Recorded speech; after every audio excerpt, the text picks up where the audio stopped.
Imam Syafi'i sendiri berkata, Imam Syafi'i itu sendiri berkata, dalam fiqh Syafi'i ni, fiqh mazhab Syafi'i ni, Imam Syafi'i sendiri berkata, Imam Syafi'i itu sendiri berkata, sunat bagi imam membaca secara tartil, bacaan tasbihnya, zikirnya dan ayat Qurannya tartil, sekira-kira dia menyangka orang yang di belakangnya telah selesai melakukan bacaan ataupun perbuatan itu.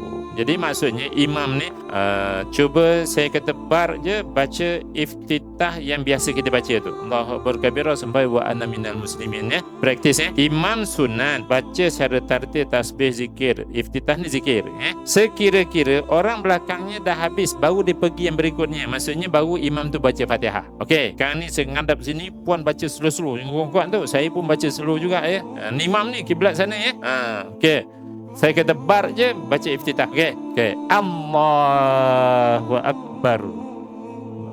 Wa ana minal muslimin. Bismillah. Dah habis dah. Tu. Itu imam. Nanti ada rakaman ni kan, viral kan. Itu imam. Sebab tu imam ni atas sekali 4 dia tu ilmu, qari, wara paling dewasa. Tu.